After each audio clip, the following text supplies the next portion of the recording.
아, 아, 안녕하세요. 네. 자, 제가 지난 시간에는 문제풀이 한 파트를 해놓고 시간이 좀 남아서 자료가 좀 부족하고 시간이 남아가지고 이론을 일단 한 시간을 했었어요. 근데 이제 오늘은 일단 제가 파트를 두 개를 준비했어요. 생산관리랑 조직행위론 두 개를 준비했으니까 아마도 시간이 모자라진 않을 것 같아요. 그래서 일단은 이 두 파트를 다 마칠 수도 있고 아니면은 조직행위론은 한 절반 정도까지 가고 다음 시간에 조직과 인사 가고 이렇게 갈 가능성도 있습니다. 우선은 생산관리 파트를 먼저 보겠습니다. 자, 1번 재관리의 ABC 관리법에서 품목을 분류할 때 가장 많이 사용되는 분석 방법은 1. 민감도 분석, 2. 추세 분석, 3. 비용 편익 분석, 4. 파레토 분석, 5. 인과 분석. 답은 4번의 파레토 분석이죠. 파레토라는 건 이제 사람 이름인데 파레토 분석은 20-80 법칙이라고도 우리가 흔히 많이 얘기하죠. 그래서 20-80 법칙은 보편적 법칙이기 때문에 여기저기 많이 쓰이죠. 그래서 가장 많이 쓰이는 게 이제 마케팅에서 상위 20%의 우수한 고객이 자사 매출의 80%를 차지한다. 이게 이제 가장 20-80 법칙의 대표적인 예고, 지금 생산 관리로 오면, 그러니까 생산 관리 안에 재고 관리로 오면 그 중에 ABC 관리라는 게 있죠. ABC 관리. 지금 이제 답인데요. 문제에 나오죠. ABC 관리는 그 상위 20%의, 그러니까 상위 20%의 중요 품목이 중요하기 때문에 이거 위주로 관리해야 된다 이렇게 얘기하는 것이죠. 그래서 이 상위 20%의 중요한 품목이라는 건 뭐냐면은 수량으로 하면은 약 20%밖에 안 되지만 20% 이내지만 가치로 하면 80%가 넘는 이걸 우리가 A 품목 이렇게 부릅니다. 그러면 이제 C 품목은 반대로 C 품목은 수량은 80%가 넘지만 가치는 20%가 안 되는 그런 품목을 C 품목이라고 부르죠. 근데 이제 A 품목이 훨씬 중요하기 때문에 A 품목 위주로 관리하는 것을 ABC 관리라고 부릅니다. 그래서 그렇게 알아두시고 답은 4번이 되고 그 다음에 이제 2번의 추세 분석 같은 경우는 주로 이제 수요 예측에 많이 쓰이는 방법이에요. 수요 예측에 주로 시계열 예측 기법으로 쓰이는 방법이다. 이렇게 알아두시고 그냥 3번 비용 편익 분석 같은 경우는 투자한 평가 기법으로 이해하시면 돼요. 투자로부터 얻을 편익과 그다음에 투자를 위한 비용을 비교해서 비용보다 편익이 크면은 채택하는 그런 방식을 말합니다.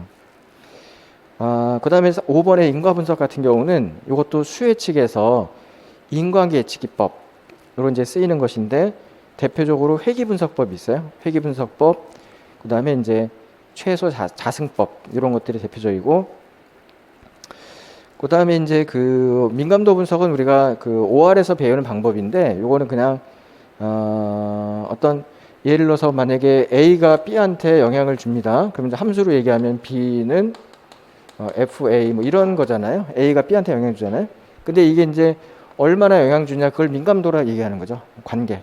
민감도 분석이라고 이제 표현하는데 이제 적용 범위가 넓기 때문에 딱 어디다 말씀드리긴 어렵습니다. 자, 문제 2번에 생산관리의 주요 활동 목표와 가장 거리가 먼 것은 그랬는데 생산관리 목표는 2번, 3번, 4번, 5번이 일단 4대 목표죠. 품질, 납기, 원가, 유연성. 그리고 이제 1번 포지셔닝은 아무 상관없는 거고 포지셔닝은 마케팅에서 STP 전략 중에 STP 전략이라고 있어요. STP 전략은 이게 S, 그러니까 시장을 세분화하고 T, 목표 시장 선정하고 타겟팅, 이건 세그멘테이션, 그러니까 세분화가 영어로 세그멘테이션이고 요게 T고요. 타겟팅이고 그 다음에 P, 제품의 위치를 선정하는 요게 위치 선정이 영어로 포지셔닝이에요. 포지셔닝. 그래서 세그멘테이션하고 타겟팅하고 포지셔닝하는 요 용어에서 나오는 개념이에요. 포지셔닝. 그러니까 마케팅에서 배우는 개념이고 그 2, 3, 4, 5번의 그 생산관리의 4대 목표를 가능하면 순서대로 외워두세요. 품질, 납기, 원가, 유연성 이렇게 순서가 있어요.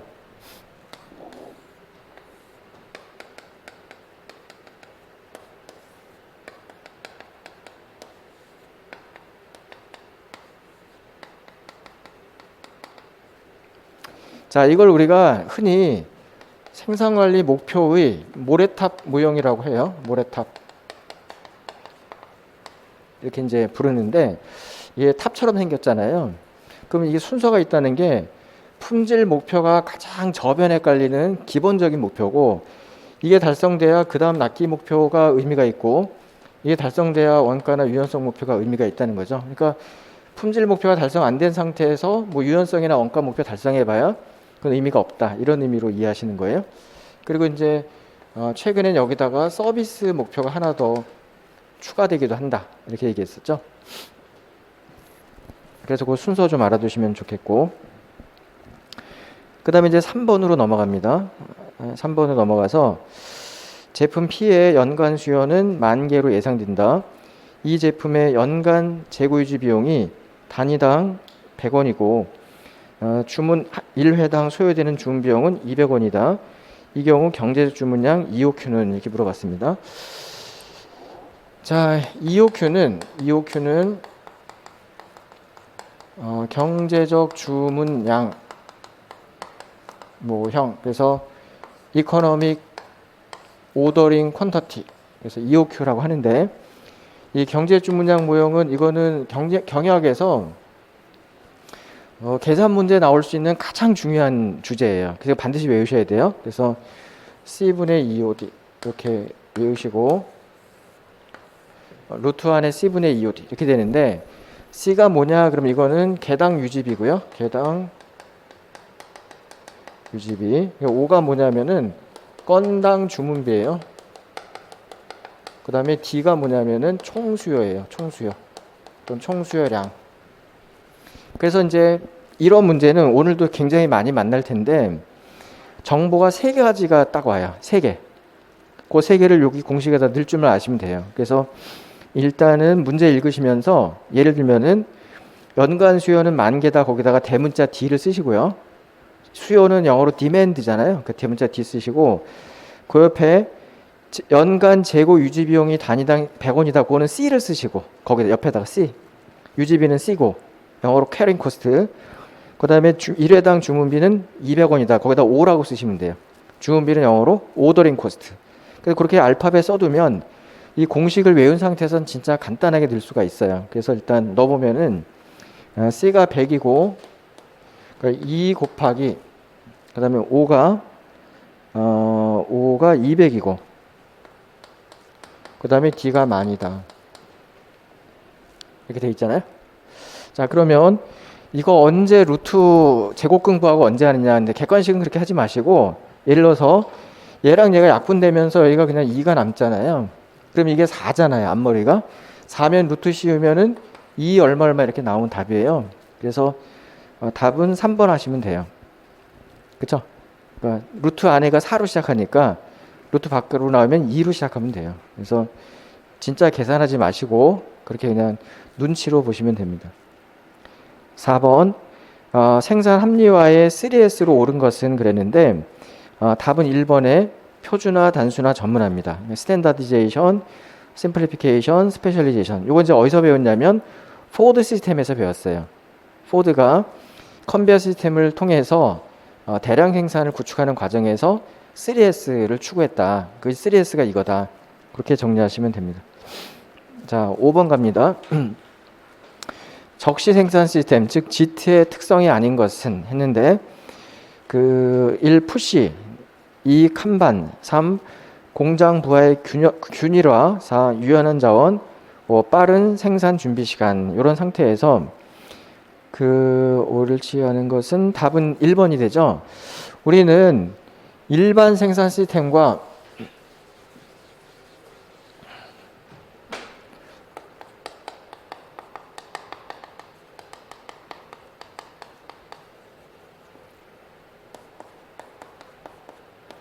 GT 시스템을 비교하는 걸 배웠었어요. 그래서 일반 생산 시스템은, 그러니까 둘 다 공통점은 흐름 생산이라서 이 물건이 한쪽 방향으로 흘러가긴 하는데, 다만 여기는 의사결정의 주도권 출발점이 앞에 있고 얘는 의사결정 주도권 출발점이 뒤에 있다.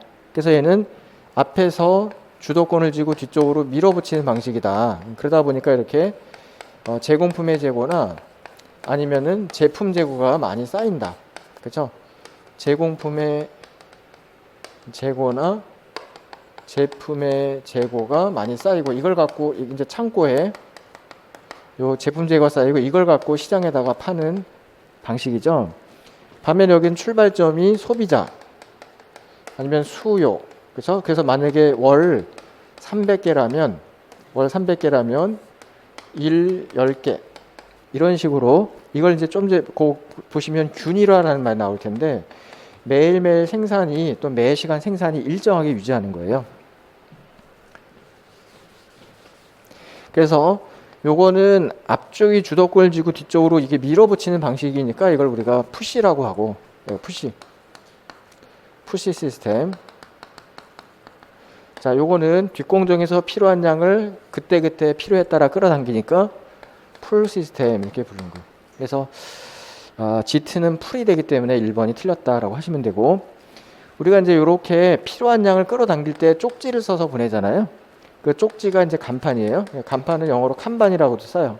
그게 동그라미 2번이고, 3번 공장 부하의 균이라. 그러니까 이거는 그러니까 연 수요가 월 수요로 쪼갤 수 있고, 월 수요가 주 수요로 쪼갤 수 있고, 주 수요가 일 수요로 쪼갤 수 있고, 일 수요가 시간 수요로 쪼갤 수가 있어요. 그래서 가능하다면 균등한 수요, 그렇죠? 균등한 생산 이런 것들을 추구하는 거라서 3번 맞고, 4번 유연한 자원.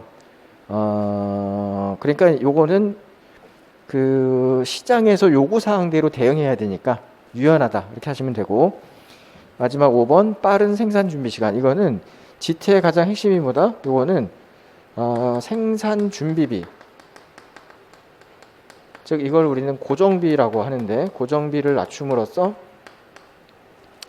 로트의 크기를 줄이고, 그러니까 소로트 생산하고, 그러면서 동시에 다양한 물건을 생산할 수 있는 힘, 이게 GT의 핵심이거든요. 그래서 생산 준비비를 줄이려면 동그라미 5번처럼 생산 준비 활동을, 생산 준비 뭐 시간이라든지 아니면 활동이라든지 이런 것들을 잘 해서 미리미리 생산 준비를 해놓을 필요가 있다. 그래야 고정비가 다운되고, 그러면 소로트 생산만 갖고도 버틸 수 있고, 이렇게 정리하시면 됩니다. 자, 6번 갑니다. 기업이 공급 사슬 관리 SCM을 적극적으로 수행해야 할 필요성과 관계가 없는 것은 1. 운송비의 지속적 감소, 2. 글로벌화의 진전, 3. 아웃소싱의 증가, 4. 공급 사슬 복잡화, 5. 전자상거래 도입의 증가. 이렇게 됐습니다. 관계가 없는 것은 답은 1번입니다. 그 SCM은 이제 우리가 이렇게 배우시죠.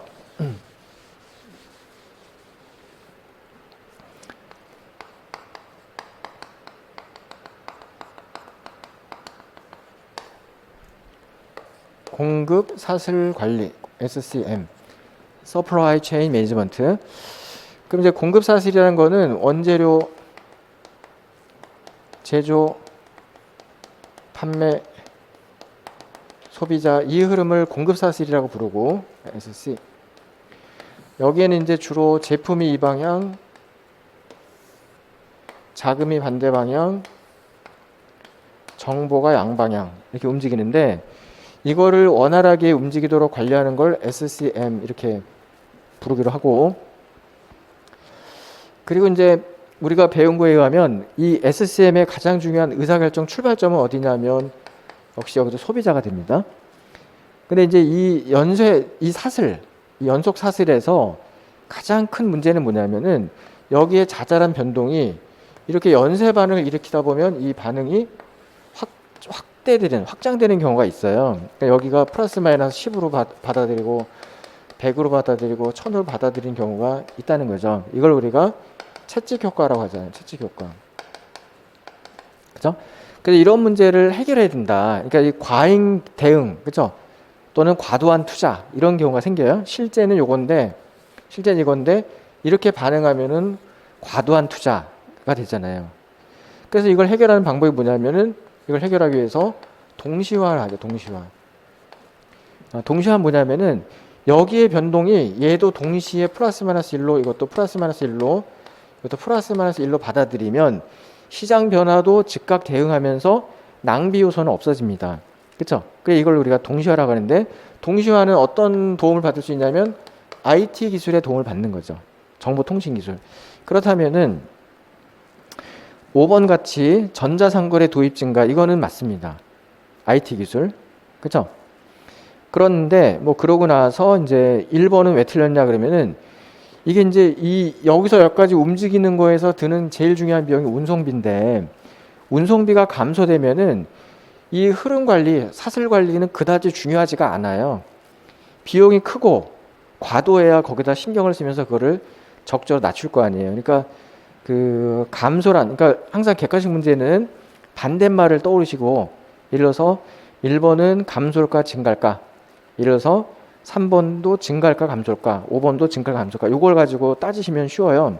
그러면 운송비의 지속적 감소는 그 문제가 보다 수행해야 할 필요성, SCM이 필요한 그 필요성에는 영향력이 적다. 그렇게 하시면 됩니다. 그럼 이제 이번 글로벌화는 당연히 필요하지. 왜냐하면 요즘에는 이동이 어떤 로컬로 움직이는 것이 아니라 글로벌로 움직이기 때문에 훨씬 더 비용도 많이 들고 불확실성도 높고 변화도 무쌍하잖아요. 그러니까 당연히 SCM 필요할 거고 아웃소싱 이게 이제 내부화 이걸 여기서부터 여기까지 내가 다 했다.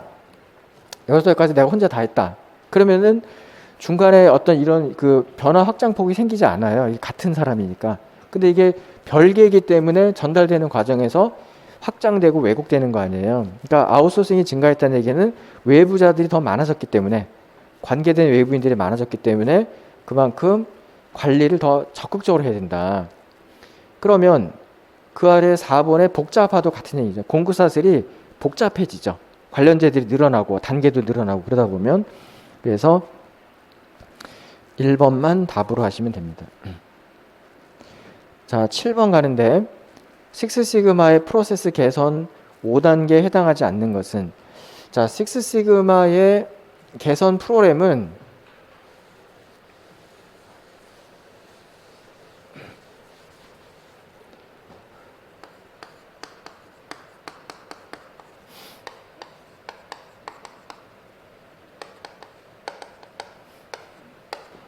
자, DMAIC 이렇게 외워두세요. 되게 자주 나오는 문제니까 DMAIC. 근데 D가 뭐냐? D는 define을 말해요. define. 그러니까 D는 정의. define. DM measure. 척도, 측정. measure. 그 다음에 A는 analysis, A는 분석, analysis. 그 다음에 이제 4번이 답이에요. 계획은 없고요. 개선, improve. 그 다음에 마지막 통제 대신에 관리도 되고 영어로는 컨트롤. 이렇게 해서 요 순서대로 진행을 한다는 거예요. 식스시그마 개선을 하려면 맨 처음에 정의하고 측정하고 분석하고 개선한 다음에 이제 통제하는 요 단계를 거친다는 거예요. 자, 그런데 나중에 DMAIC 말고 MAIC도 나올 때가 있어요. D가 빠지고 MAIC. 그러면은 요 D가 있는 거는 뭐냐면 요거는 신규 프로젝트일 때. 자, 신규 프로젝트일 때는 아예 정의를 해놓고 시작합니다. 그런데 기존 프로젝트일 때는 기존 프로젝트를 그대로 연속적으로 하는 거다 그러면은 정의할 필요가 없다는 거죠. 그래서 MAIC만 적용하게 됩니다. 그래서 5단계일 수도 있고 4단계일 수도 있다. 이렇게 알아두시고. 자, 8번. 수혜측 기법 중 정성적 기법에 해당되지 않는 것은, 정성적의 반대말은 정양적입니다. 그러니까 양적 기법이 아니라 질적 기법을 물어보는 것이다. 이렇게 하시고.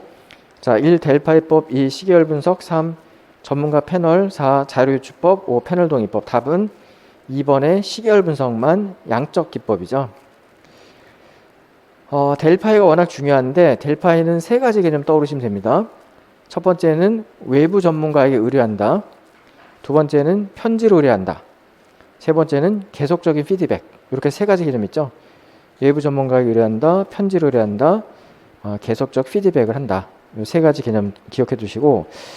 자, 3번에 패널 들어가 있고 5번에 패널 들어가 있는데, 패널이라는 것은 관련자들을 모아놓고 한자리에 모아놓고 패널에다가 모아놓고 서로 토론시키는 걸 말하고, 반면에 1번의 델파이는 모으지 않고 또 참여자가 누군지 모르게 하고, 패널은 서로 얼굴을 맞대고 얘기하는 거라면 델파이는 모르게 하고 익명을 보장하면서 그것도 대화로 하지 말고 서신으로 편지로 의뢰하는 것을 말합니다.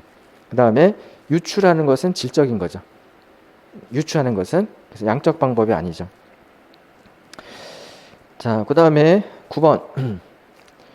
A기업의 X부품에 대한 연간 수요는 2,000개다. 그 대문자 D. X부품의 1회 주문비는 1,000원. 그러면 대문자 O. 연간 단위당 재고 유지 비용은 400원일 때, 대문자 C.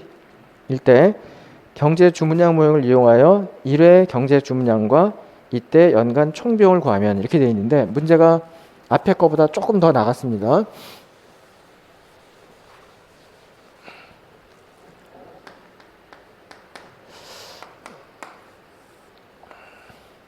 자, 루트 안에 C분의 2OD 이렇게 되는데, 맨 처음에 유지비가 400원, 그 다음에 주문비가 1,000원, 그러면 2 곱하기 1,000, 그 다음에 이게 만인가 그럴 거예요? 2,000이구나, 2,000.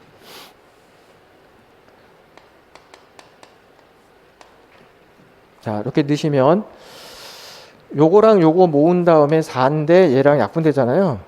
그쵸? 그럼 그냥 1이잖아요. 그럼 만일 거예요, 만. 그러면 100이 됩니다, 답이. 100개가 되고. 그 다음에 이제 총비용 구하는 공식은 2분의 QC 더하기 DQO. 요게 경영학에서 나오는 계산 문제로 나오는 두 번째 중요한 공식이에요. 그러니까 이게 첫 번째 중요한 공식이고 이게 두 번째 중요한 공식이에요. 그래서 총비용은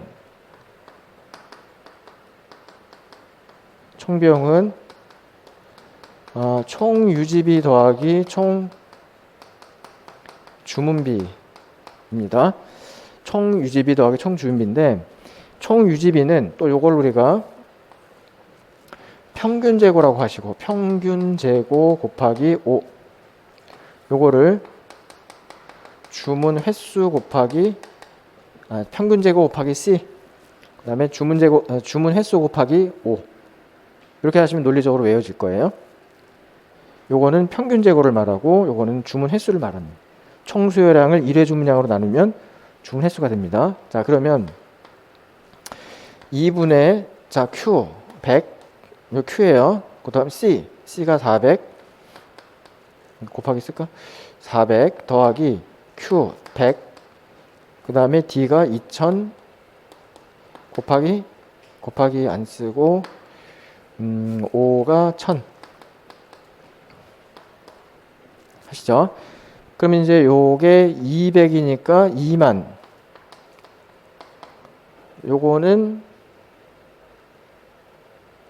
요것도 20인가 그렇잖아요. 20이면 2만, 그러면 4만, 이렇게 답이 나오잖아요. 답은 일단 4번이 되는데, 제가 이 총비용 구하는 공식 하나를 더 알려드릴게요. 총비용 구하는 공식은 루트 안에 EODC 이렇게 구하셔도 돼요. 자, 저렇게 구하지 말고 이렇게 구하셔도 되는데, 그러면 이렇게 구하는 방법보다 얘가 더 간단한데, 이유가 뭐냐면 얘를 구하려면 반드시 이걸 알아야만 구할 수 있어요. 이거를. 그렇죠?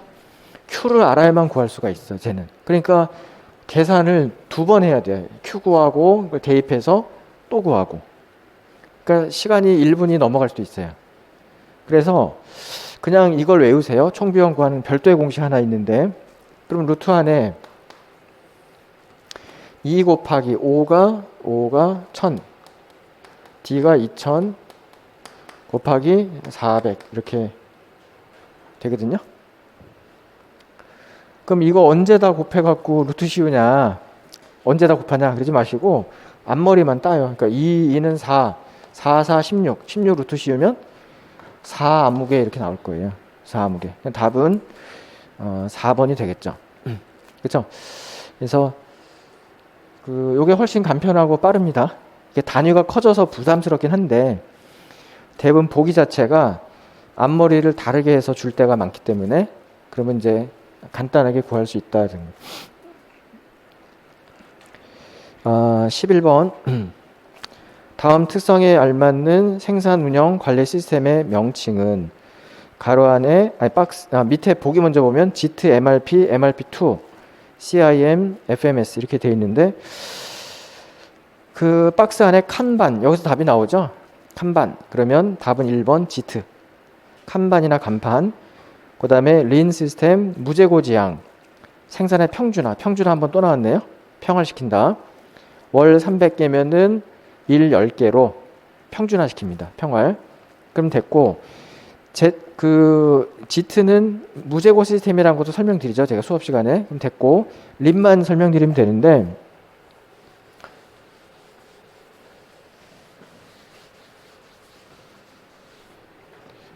자, JIT에다가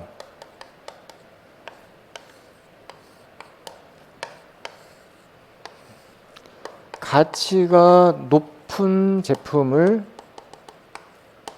신속히 생산하면, 신속히 생산 또는 공급까지 신속히 생산하면 이거를 린 이렇게 부릅니다. 가치가 높은 제품을 신속히 생산하면 저 개념을 추가하면 린 이렇게 부릅니다. 그러면 JIT는 핵심이 뭐냐면은 생산 준비비, 이걸 우리가 흔히 고정비라고 합니다. 고정비를 낮추어서 소루트 생산하면서 또 하나 중요한 게 다양한 제품 생산하는 능력. 이게 JIT의 핵심적인 공헌이에요.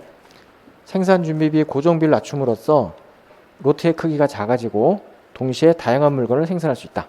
이게 JIT의 특징인데 거기에다가 다양하긴 다양한데 가치가 높은 제품 이런 걸 신속히 생산하는 개념을 추가하면은 그거를 린이라고 부른다. 자, 그러면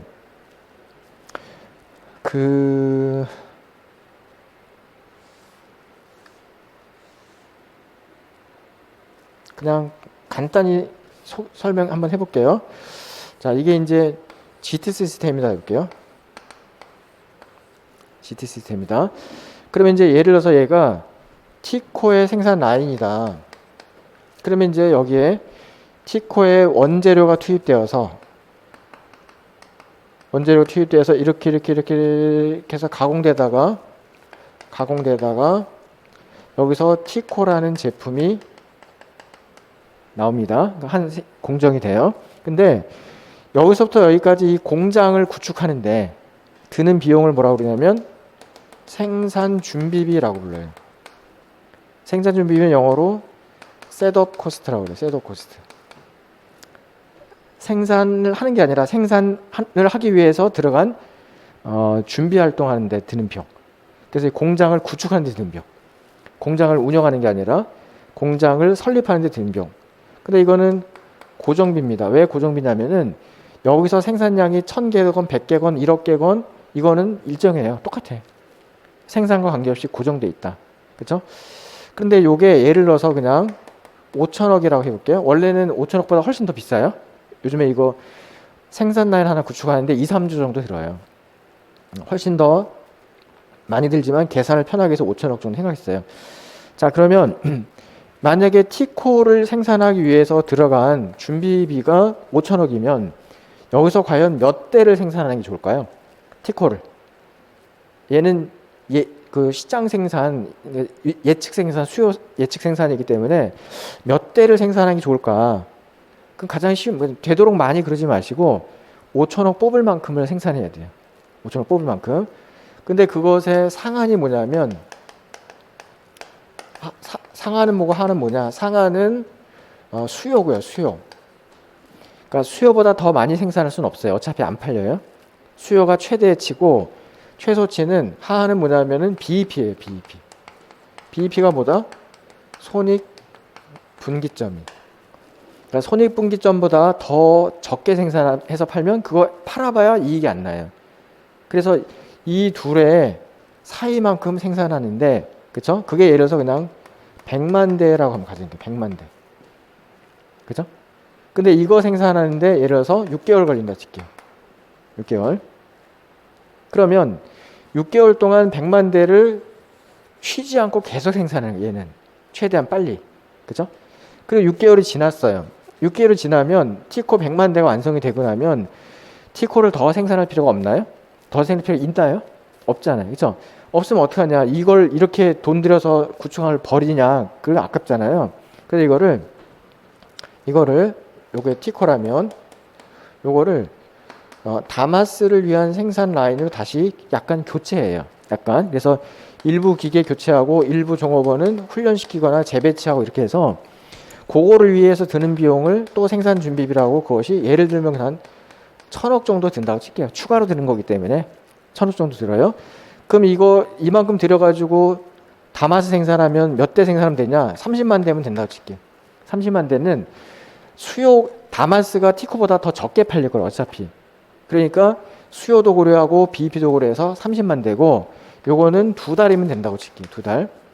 그럼 2달에 이걸 생산하고 나서 그 다음에 이거 다마스는 더 이상 필요가 없어요.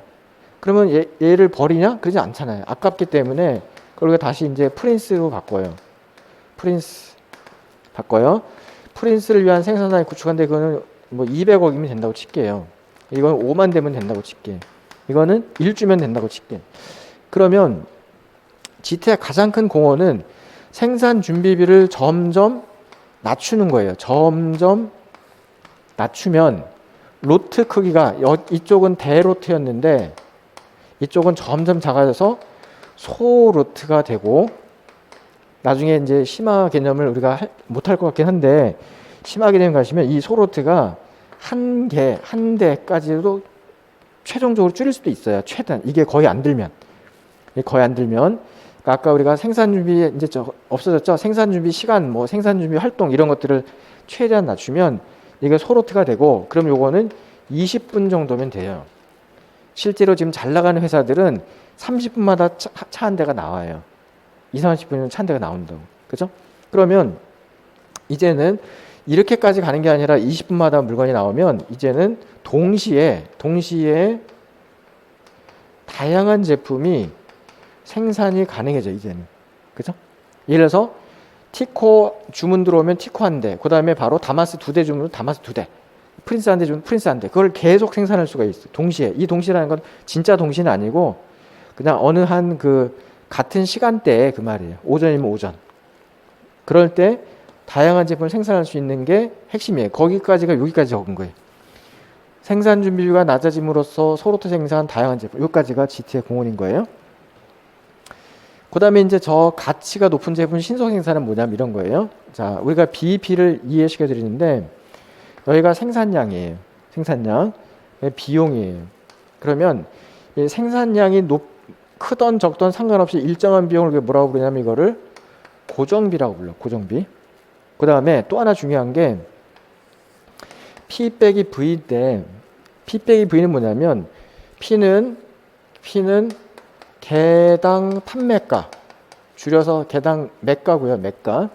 V는 개당, 요거는 변동비라고 해요. 변동비. 이거는 고정비고 변동비. 그죠? 예를 듭니다. 이래서 우리가 자동차 한 대 만들어 팔면 1,000만 원을 받을 수 있고요. 한 대당 1,000만 원에 팔 수 있고, 그 다음에 자동차 한 대 만드는데 700 정도의 변동비가 들어요. 뭐 재료비든 뭐 노무비든 합쳐가지고 700이 들어. 그러면 자동차 한 대 만들어서 팔면 한 대당 얼마씩 이익이 남습니까? 300만 원씩 이익이 남죠. 그쵸? 요걸 뭐라고 부르냐면 요거를 개당 이거를 공헌 이익이라고 불러요. 영어로는 이게 컨트리뷰션 마진이라고 불러요. 컨트리뷰션 마진. 공헌이익입니다. 그러면 예를 들어서 우리가 한 대 팔면 1000 받고 한 대 만드는데 700이 들어서 한 대 만들어 팔면 대당 300만 원의 공헌이익이 생겨요. 자, 이제 잘 보세요. 그러면 우리가 만약에 고정비가 3천만 원이라고 할게요. 그냥 계산을 편하게 여기서 3천만 원을 선투자한 거예요. 생산도 하기 전에 미리 다 투자가 끝났어. 3천만 원이. 그러고 나서 물건을 그때 그 이후에 한 대씩 만들어 팔면 300만 원씩 남는데 몇 대를 팔면 우선 BEP일까요? 똔똔. 몇 대 팔면 딱 똔똔이 될까? 10대를 팔면은 똔똔이 됩니다. 한 대당 300만 원씩 남기 때문에 10대 팔면 3천만 원 남아서 요걸 딱 메꿉니다. 그러면 예를 들어서 11대 팔면 얼마 남아요? 11대 팔면은 300만 원 남아요. 이만큼. 9대 팔면 300만 원 손실이에요. 그죠? 손실. 그러니까 이익보다 비용이 더 크기 때문에. 그러면 우리는 요거를 교차점, 여기를 뭐라고 부르냐면 BEP라고 부르고, 브레이크 이븐 포인트. 이쪽은 이익이 나는 영역, 이쪽은 손실이 나는 영역, 그걸 구분하는 영역, 손익분기점이 되는 거예요. 됐죠? 이거 나중에 어차피 회계에서 해야 되니까 미리 설명드렸고, 자, 이 그림에서 GT 보세요. GT는 고정비를 낮추는 게 목표예요.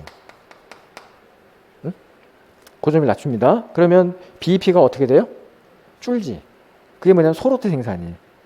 옛날에는 10대를 팔아야 똔똔인데 이제는 뭐 여기 그래서 여기는 6대 팔면 똔똔이라고 칠게요. 그러면 더 적게 만들어도 되잖아. 그래서 소로트 생산이 되는 거예요. 근데 거기에다가 가치가 높은 제품 그러면 요 중에 뭐가 더 커지는 거예요? 가치가 높다는 거는 비싸게 받을 수 있는 거거든요. 그러니까 얘가 커지면 그러면 얘가 어떻게 돼요? 얘가 이렇게 돼요. P 다시 빼기 V. 이건 일정하더라도 가치가 높아지면은 기울기가 더 가파라진다. 그러니까 대당 300씩 남던 게 대당 500씩 남는다. 그러면은 여기가 돼. BEP가. 더 줄어들죠? 그래서 그런 거를 린이라고 하는데 린은 뭐냐면 린은 틈새 시장에서 사업이 가능한, 그러니까 아주 적은 양만 갖고도 똔똔을 넘길 수 있는, 손익분기를 넘길 수 있는 그런 생산을 린 생산이라 부르는 거예요. 그러면 린이라는 단어는 뭐 LEAN 린이라는 단어는 보통 우리가 빼짝 마른 걸 린이라고 그래요.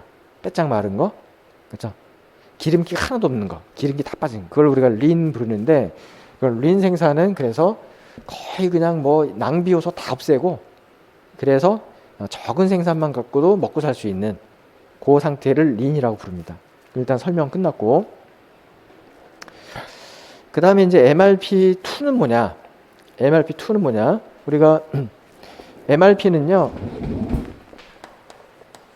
MRP 1유형, MRP 2유형, MRP 3유형, ERP 이렇게 발전해 간다고 했었어요. 그래서 1유형은 자재의 필요량과 필요 시점 이걸 결정하는 거고, 2는 MRP 2유형은 자재 플러스 생산 능력, 다시 말하면 기계의 얘네들의 필요량과 필요 시점 이걸 결정하는 거고, 3유형은 모든 제조자원이라고 하면은 자재 플러스 생산 능력 플러스 그 다음에 뭐 생산직 종업원 플러스 뭐 생산 관련 자금 이런 것들을 다 말하는 거고, 요거는 이제 전사적 자원의 필요량과 필요 시점이라서 거기는 뭐 제조 자원도 있지만 제조 자원, 그다음에 뭐 회계 자원, 마케팅 자원 뭐 이런 것들이 쭉 간다. 이건 다 배운 거예요. 근데 이 중에서 MRP3 유형을 MRP2라고 부릅니다. 그러니까 2유형이 아니라 3유형을 2라고 부른다. 요것만 좀 조심해 두세요. 그래서 여기까지가 1세대고 여기가 2세대예요. MRP 개념 자체가, 컨셉 자체가 완전히 그냥 한 단계 확 뛴 게 MRP2가 되는 거예요. 그래서 그런 용어가 있다는 거 좀 알아두시고. 자, 12번 갑니다. 시계열 분해법은 시계열 변동을 4가지 구성 요소로 분해하여 수요를 예측하는 방법이다. 4 구성 요소에 해당하지 않는 것은 1. 계절 변동, 2. 추세 변동, 3. 불규칙 변동, 4. 순환 변동, 5. 인과 변동. 답은 5번이죠. 이것도 우리가 배웠던 거예요.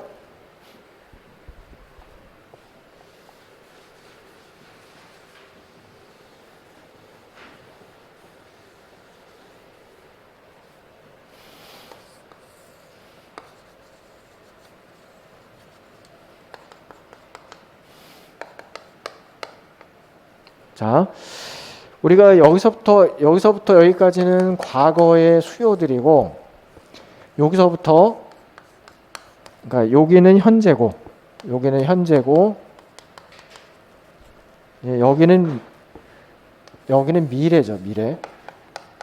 근데 미래는 이제 잘 모르겠다는 거죠. 그래서 그 과거의 움직임을 가지고 현재 시점에서 미래가 어떻게 움직일지 이걸 예측하는데, 그게 시계열 예측인데, 이 과거 움직임을 전체적으로 한꺼번에 평가하면 되게 불편하고 어렵기 때문에, 복잡하기 때문에 얘네들을 의미 있는 4가지 요소로 구분한다는 거예요.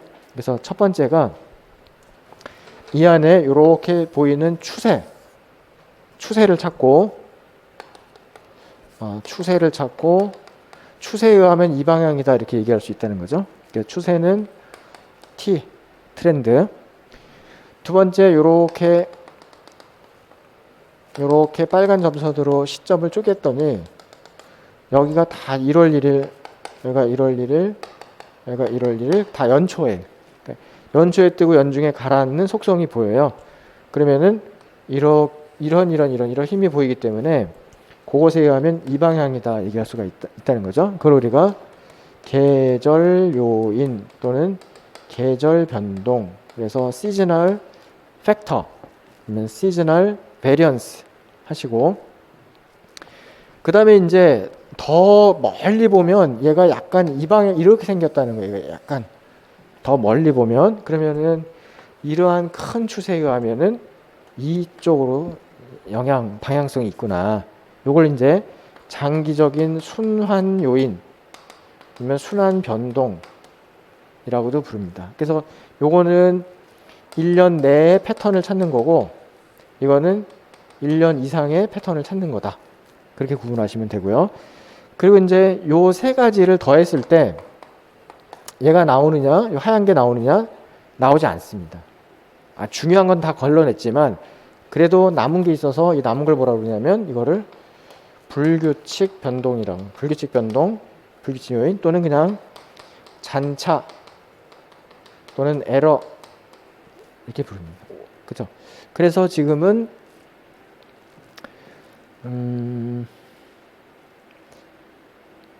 그러니까 계절 변동 있고 추세 변동 있고 불규칙 변동 있고 순환 변동 있고 4번만 답인 거죠.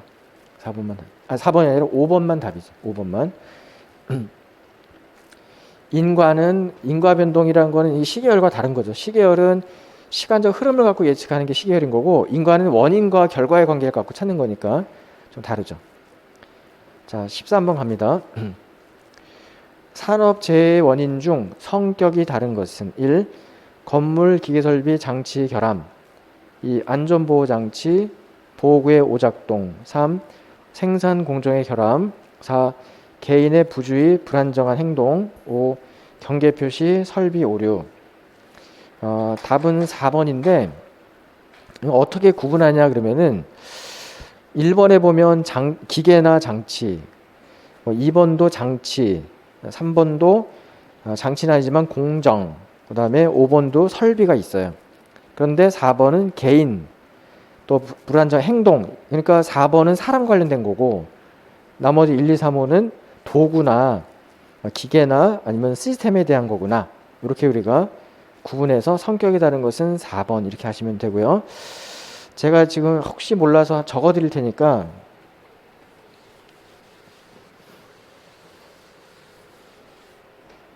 적어 드릴 게 뭐가 있냐면 산업재해에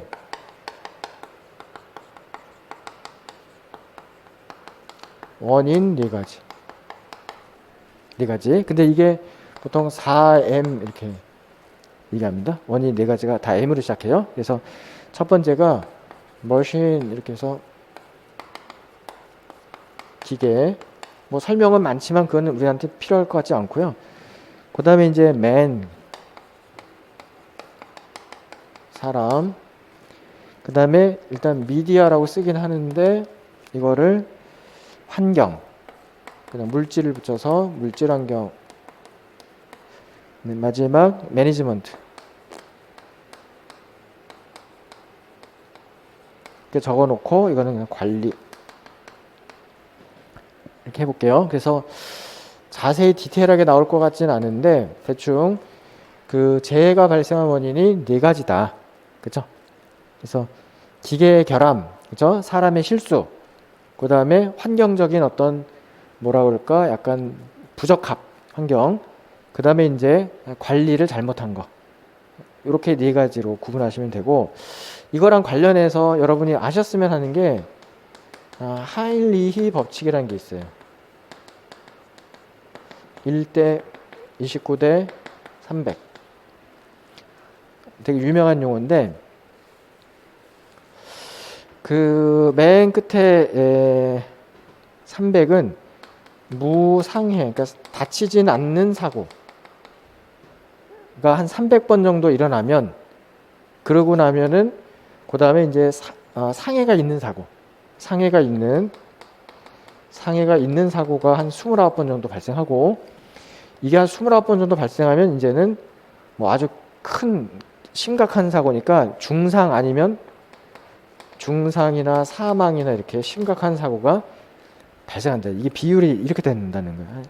300번의 큰 자잘한 사고가 일어났을 때 이거를 대처하지 않으면 분명히 29번 정도의 상해 사고가 나오고 거의 결국 한 번 정도의 아주 중대한 사고가 발생한다. 이게 하일리 법칙이고, 또 뭐 모르겠지만 버드라는 사람의 이론이 하나가 더 있어서, 버드라는 사람은 1대 10대 30대 600. 원래 하일리만 알면 될 것 같긴 한데 어쨌든 유사한 개념인데 약간 정리를 따르겠죠. 그래서 무상해 무사고, 이거는 무상해면서 무사고, 그렇죠? 인 고장, 무상해 무사고인데 고장은 발생하는 거예요. 고장 있어, 그렇죠? 그리고 이제 요것이 그 다음에 무상해 사고, 무상해, 사람이 다치진 않는 사고. 그러니까 한 요거 600번에 30번 정도가 발생합니다. 무상해 사고. 그 다음에 이제 여기는 경상, 여기는 중상 이렇게 되겠죠. 그래서 우리가 산업재해도 이렇게 요런 어떤 신호, 작은 신호 이런 걸 잘 읽고 있어야 이런 것들이 발생하지 않겠죠. 이런 걸 우리가 둘 다 사람 이름, 하일리, 버드 알아두시고, 그 다음에 14번으로 갑니다. 채찍 효과의 발생 요인이 아닌 것. 채찍 효과 아까 잠깐 소개됐었는데, 공급망의 단계별로 이루어지는 수혜측, 이 일정 기간 예상되는 물량에 대한 일괄 주문 방식, 3. 판촉 및 세일 등으로 인한 가격 변동, 4. 공급을 초과하는 수요에 따른 구매자 간 힘겨루기, 5. 전자 자료 교환 사용. 답은 5번입니다. 왜냐하면은 5번은 채찍 효과를 해소하기 위한 해결책이죠. 아까 제가 동시화 말씀드렸죠. 그래서 동시화가 되려면 그 IT 기술을 통해서 어떤 쉽게 자료들을 서로 주고받을 수 있으면, 동시에 주고받을 수 있으면 확대 해석하지는 않습니다. 그래서 5번은 해결책이니까 답이 안 되고 나머지는 원인이 됩니다. 그래서 동시에 일어난 게 아니라 단계별로, 1번 단계별로 이루어진다든지, 단계별. 2번에 일괄 주문하게 되면은 여러 제품을 동시에 이게 예측을 해야 되기 때문에 복잡함이 좀 생기고, 그다음 3번에 변동이 생기거나 4번에 공급 초과하는 수요, 그죠? 그럴 때도 이제 수요 변화에 대처하기가 복잡해집니다. 전자 자료 교환을 EDI라고 그래요. 전자 문서 교환이라고도 해석하는데, 전자, 일렉트로닉, 그다음에 데이터, 인터체인지 이렇게 해서 전자 문서 교환 그렇게 씁니다. 자, 15번 2014년 5월 수요 예측치는 200개, 실제치는 180개인 경우 지수 평활 계수가 0.8이면 단순 지수 평활법에 의한 2014년 6월의 수요 예측치는 물어봤네요. 자, 우리가 이동평균법은요, T기의 예측량은 T-1기의 예측량과 유사할 거다 이러고 출발합니다. T기 예측량은 그 전기 예측량과 유사할 거다. 그래 놓고 그 뒤에 전기의 실제량과 예측량의 차이,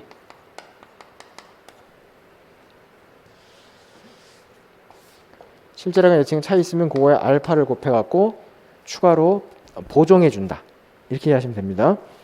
자, 예를 들어서 문제 봤더니 5월 예측치가 200개라고 되어 있어요. 200개. 그러면 6월 달도, 그러니까 5월 예측치가 200개면 6월 달도 200개랑 비슷할 거야. 이러고 출발한 다음에, 다만 5월 달에 실제량은 예측치랑 달라져요. 그래서 실제치가 180개니까 많이 팔았어요? 적게 팔았어요? 적게 팔았지. 그러면 마이너스 20 이렇게 하세요. 그쵸?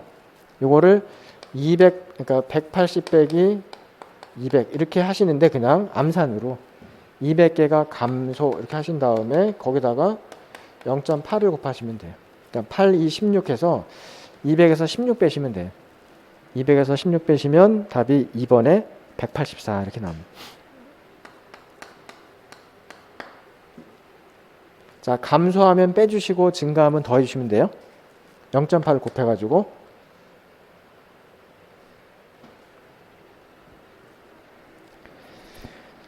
자, 16번 린 생산 방식의 전제 조건이 아닌 것은, 린 이제 이해하시잖아요. 린. 그래서 1. 작업장 정비, 2. 품질 경영과 실수 방지책 구축, 3. 푸시 시스템 도입, 4. 생산 준비 시간 단축, 5. 생산 스케줄 평준화와 안정화.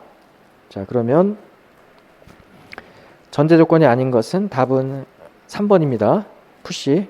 왜 그러냐 그러면은 리는 지트랑 친척이에요. 지트랑. 그럼 지트는 푸시예요, 풀이에요? 지트는 풀입니다. 그러면 3번이 가장 거리가 멀지. 그리고 나머지는 다 지트랑 비슷한데, 예를 들면은 4번에 생산 준비 시간 단축, 그러니까 생산 준비비 단축, 이게 지트의 가장 중요한 목표거든요. 그 다음에 5번에 평준화. 자, 월 수요가 일 수요가 시간당 수요 이렇게 쪼개질 수 있다는 거잖아요. 4번, 5번 지트랑 완전 똑같고, 그 다음에 이제 2번에 품질 경영도 매우 중요하죠, 지트는. 그죠? 무재고 시스템이니까 분량이 한 개라도 껴있으면 안 됩니다. 그리고 1번에 작업장 정비가 뭐다? 생산 준비 활동이에요. 생산 준비 활동. 그러니까 다 연결되어 있잖아요. 동그라미 2번에 실수 방지라고 되어 있는데, 그러니까 실수 방지는 뭐냐면 품질을 매우 중시하는 개념이에요. 실수하면 안 된다. 품질을 매우 중시하는 개념인데, 요과 관련해서 포카요케라는 단어하고 그 다음에 안돈이라는 개념하고 그 다음에 싱고 시스템, 요 세 가지 용어만 제가 잠깐 설명해 드리고 넘어갈게요. 실수 방지를 위해서. 그러니까 GT에서 품질이 높아지려면 실수가 적어야 되고, 실수가 적기 위해서는 첫 번째 필요한 용어가 포카요케. 그러니까 포카요케는 아예 실수 방지를 그냥 일본 말로 포카요케예요. 그래서 바보라도 실수하지 않도록 아예 잘 사전적으로 준비해 놓은 걸 말해요. 사전적 준비. 예를 들면은 그 우리가 예전에 컴퓨터 같은 데 보시면은 그 뭐지? 키보드하고 마우스를 이렇게 뒷부분에다가 이제 꽂거든요. 소켓에다 꽂는데 기억나실지 모르겠지만은 생긴 게 비슷해요. 아니, 똑같아 거의. 생긴 게 똑같은데 이게 여기다 잘못 꽂으면 이게 작동이 안 되거든요. 그럼 바보는 실수해요.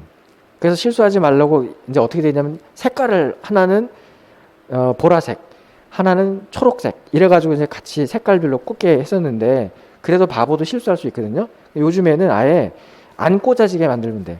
이거 잘못 꽂는 거 안 꽂아지고 이렇게 꽂아야만 꽂아지게 그렇게 만드는 게 포카요케예요. 포카를 좀 강하게 일본식 발음하면 빠가라고 발음할 수도 있는데 빠가가 바보거든요. 바보. 그래서 이거는 애초에 사전에 그러니까 사전에 실수하지 않도록 하는 게 포카요케고 두 번째 안도는 뭐냐면 이건 수업 시간에 했을 수 있는데 불량이 발견됐을 때 올 스톱 시키는 거예요. 그래서 사이렌 울리면서 불을 깜빡깜빡 하는 걸 안돈이라고 그래요. 불량 발견된 그 자리에서 전등을 막 전멸을 해요. 그러면서 경고를 해. 다 모여라. 스톱하고. 그래서 원인 찾고 해결하려고 하는 게 안돈이고요. 그 다음에 싱고는 뭐냐면 요거는 이제 불량이 생겼을 때 그 즉시 이걸 개선하는 거예요. 즉시 개선. 이거는 즉시 개선하는 것을 말합니다. 그러니까 불량이 있을 수 있는데, 그러니까 실수가 있을 수 있는데, 실수가 존재할 때 이거를 시간 끌지 말고 다음 단계로 넘기지 말고 그 자리에서 즉시 개선하는 것. 이걸 우리가 싱고 시스템이라 하는데 싱고는 그냥 사람 이름이에요. 사람 이름. 네, 그렇게 해서 저런 것들을 도입하게 되면 이제 품질을 좀 높일 수 있다. 이렇게 정리하시면 됩니다. 한두 문제만 더 하고 쉬었다 갈게요. 어차피 다 비슷하긴 한데 그 17번 한 번만 더 풀어볼게요. A기업은 1년간 400개 부품을 사용한다. 그럼 이게 대문자 D. 부품 가격은 개당 1,000원, 주문비는 회당 10,000원. 그게 대문자 O. 단위당 연간 재고유지비는 부품 가격 20%다. 그럼 이게 대문자 C인데 대문자 C는 숫자를 준 것이 아니라 1,000원에 20%. 그쵸? 부품 가격 1,000원에 20%. 그러니까 200원. 이렇게 하시면 됩니다. C는. 그리고 이제 넣으면 되죠. 뭐, 여기다가 이렇게 넣으면 되죠. 넣는데, C가 200, 2 곱하기 10,000 곱하기 400. 10,000 곱하기 400 하시면, 그냥 2 약분되면서, 그러면은 이게 4네, 앞머리가. 그러면 2를 찾으면 되죠. 답은 3번. 자, 18번. 생산관리의 전형적인 목표로 옳지 않은 것은 답은 1번. 촉진은 이제 마케팅에서 배우는 사피 중에 하나고요. 품질, 납기, 원가, 유연성은 순서대로 외워주기를 제가 바래요. 모래탄 모형 제가 소개했으니까. 품질, 납기, 원가, 유연성. 그 순서를 알아두시고 그 4번의 납기라는 개념을 신뢰성이라고 표현하기도 합니다. 생산관리에서는 납기하고 신뢰성이 거의 동의어예요. 납기 목표랑 신뢰성 목표는 동의어다 하시고, 자 19번만 하고 쉽니다. 19번 지트 시스템의 특징으로 옳지 않은 것은 1. 푸시 방식이다. 2. 필요한 만큼 자재만을 생산한다. 3.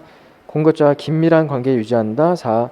가능한 한 소량 소로트 크기를 사용하여 재고를 관리한다. 5. 생산 지시와 자재 이동을 가시적으로 통제하기 위한 방법으로 간판 사용한다. 답은 1번 푸시가 아니라 풀 하시면 되고, 동그라미 3번 공급자와 긴밀한 관계 유지하기 위해서 간판을 사용해요. 간판. 그죠? 그 다음에 이제 4번의 소로트 뭐 다 설명 끝났으니까 됩니다. 여기서 좀 쉬었다가 나머지 문제는 뭐 다음 시간에 다 끝나고 조직으로 그 다음에 들어갈 수 있을 것 같아요. 쉬었다 가겠습니다.